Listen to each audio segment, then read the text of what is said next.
Hello everyone, চলে এসেছি আপনাদের সামনে আবার একটা নতুন ভিডিও নিয়ে। তো আজকের ভিডিওটাতে দেখাতে চলেছি আপনাদের একটা ল্যান্ড, অর্থাৎ একটা জমি। এখন আমরা রয়েছি জোকা মেট্রো স্টেশন।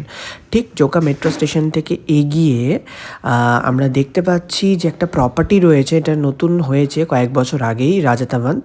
তো এই রাজাতাবান্তের ঠিক পাশ থেকে গায়ে ঘেঁষে একটা রাস্তা চলে যাচ্ছে।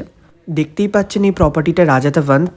আবারও বলে দিচ্ছি, ঠিক রাজাতাবান্তের ঠিক পাশ থেকে পাশ ঘেঁষে এই রাস্তাটা যে চলে যাচ্ছে। তো এই রাস্তাটা ধরে সোজা আপনাদেরকে 1.5 কিলোমিটারের মতো যেতে হবে। 1.5 কিলোমিটার যেতে যেতে আপনারা দেখতেই পাচ্ছেন সামনে, একদম সামনে একটা টার্ন, একটা বাঁক রয়েছে। তো এই টার্নটা আপনাদের নিতে হবে এবং এই টার্নটা নেওয়ার পর কিন্তু মাত্র 400 মিটার, এবং দেখতেই পাচ্ছেন যে চারদিকে দোকানপাট রয়েছে, বাড়িঘরও রয়েছে, এবং জাস্ট 400 মিটার্সের মতো গেলেই পেয়ে যাবেন এই ল্যান্ডটা। তার আগে বলে দিই, রাস্তাটা কিন্তু রয়েছে 16 ফুট, দুদিক দিয়ে ঢোকা যায় এবং 2 হুইলার, 4 হুইলার এবং ট্রাক সমস্ত কিছুই ঢুকতে পারে।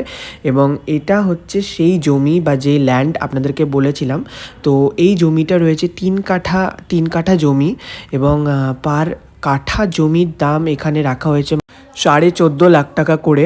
তো দেখতেই পাচ্ছেন খুব সুন্দর সুবিশাল একটা প্রপার্টি, এবং চারদিকে বাড়িঘর রয়েছে এবং রাস্তা, চওড়া রাস্তা রয়েছে।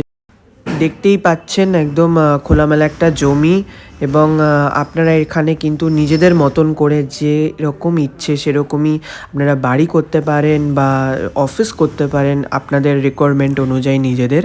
তো এইগুলো আমরা কিছু ছবি আপনাদের সাথে শেয়ার করছি বোঝার সুবিধের জন্য। তো কেমন লাগলো অবশ্যই কিন্তু জানাবেন। আপনারা যদি নিতে ইচ্ছুক থাকেন অবশ্যই আমাদের সাথে কন্ট্যাক্ট করবেন। দেখা হচ্ছে নেক্সট ভিডিওতে আপনাদের সাথে। আবারও বলবো যে ভালো লাগলে এবং নিতে ইচ্ছুক থাকলে আপনারা অবশ্যই কন্ট্যাক্ট করবেন। ডেসক্রিপশন বক্সে কন্ট্যাক্ট ডিটেলস শেয়ার করছি, এবং দেখা হচ্ছে পরের ভিডিওতে। ধন্যবাদ।